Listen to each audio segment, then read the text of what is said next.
In the beginning, before time could be measured or light could be seen, there was only an endless stillness. No galaxies, no planets, no dust, not even the whisper of an atom. The universe existed in a state beyond description, like a breath held in the quiet before a great symphony begins.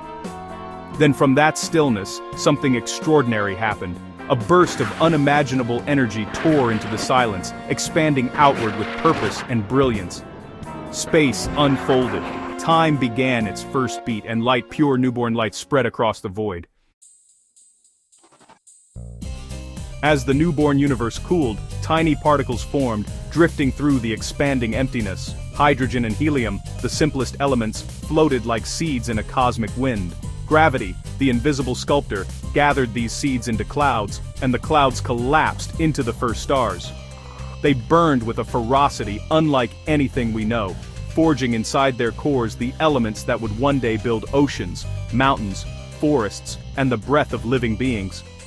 When these early stars died, they scattered their enriched dust across the universe, making it possible for new stars, new planets, and new possibilities to emerge. Out of one swirling cloud of this stardust, our own solar system began to take shape. Imagine a great disk of gas and dust spinning around a bright young sun. Inside this vast circle, microscopic grains clung to each other, forming pebbles, then stones, then giant boulders. These collided so violently that they melted, fused, and grew into the first small worlds. Over millions of years, these worlds slammed together, merging into the planets we know today. Earth was born in fire and chaos. Its surface, a molten ocean of lava. Its skies filled with volcanic storms and toxic vapors. But slowly, patiently, the planet cooled. Crust formed, water gathered, oceans spread, lightning flashed across the surface of these early seas, and from this mixture of elements, the first spark of life flickered into existence. Over billions of years, that spark grew into complexity. Tiny organisms developed, changed, adapted, and diversified. Life took on form after form, swimming in seas, crawling across land, soaring through the air, thinking, imagining, dreaming. From stardust came consciousness. From the ashes of ancient suns came beings who could look up at the sky and wonder where they came from.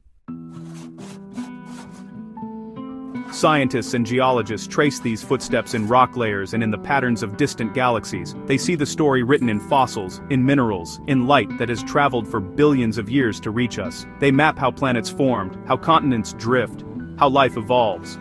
But as deep as this knowledge goes, it cannot answer one question that echoes through every culture, every age, every thoughtful mind. Why does any of this exist at all? It is at this point of mystery, where science meets wonder, that the voice of an ancient prophet enters the story. His name was Ezekiel, a young priest living far from home, exiled with his people beside the Kebar River in Babylon. His world had been torn apart. His temple was gone. His nation had fallen. His future seemed emptied of meaning. And then, on an ordinary day, something happened that would change not only his life, but the way generations would perceive the divine. The sky above him opened, not with thunder or the gentle glow of sunlight, but with a radiance so intense it felt alive. He saw storms swirling with fire inside them, yet the fire did not consume.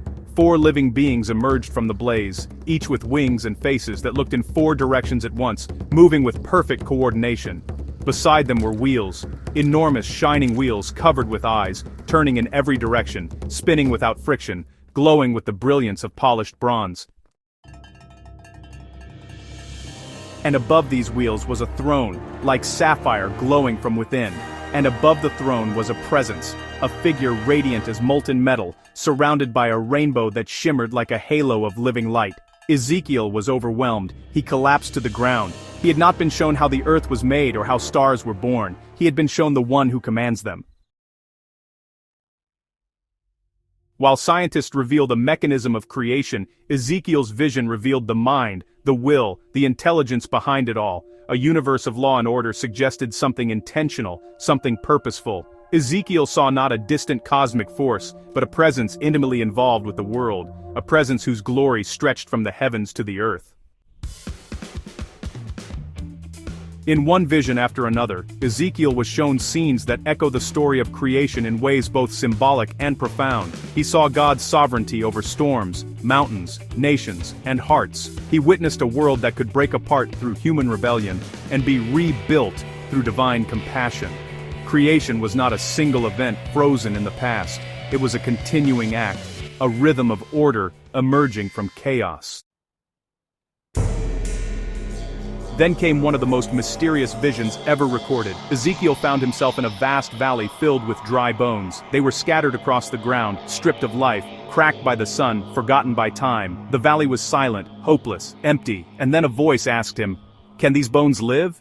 Ezekiel answered with honesty, "Only you know." And then the wind began to blow.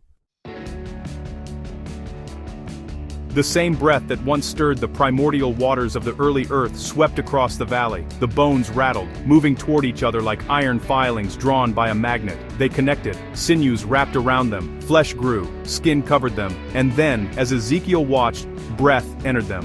They stood, an entire nation restored from dust. It was a vision not of how life first began, but of how life can begin again. A reminder that the one who shaped the universe can reshape what seems beyond repair. Later, Ezekiel saw a river flowing from a temple yet to be built. Its trickle became a stream, its stream became a river, and wherever it flowed, life flourished. Trees grew with leaves that healed, water turned fresh, deserts bloomed, the world was being renewed. As if Eden were returning from the memory of ancient time, creation was not a story that ended long ago. It was a promise of what could come again. So the story of creation becomes richer when seen through these lenses together. Science tells how matter moves and transforms. Philosophy questions purpose and origin. And Ezekiel, standing in the brilliance of his visions, reveals the heart of the one who breathes life into the universe. Creation is not just behind us. It is around us, within us, ahead of us. It unfolds in the birth of stars, in the recovery of broken lives, in the renewal of hope after despair. We are not simply observers of the cosmos, we are participants in a story still being written by the same breath that once spoke light into existence.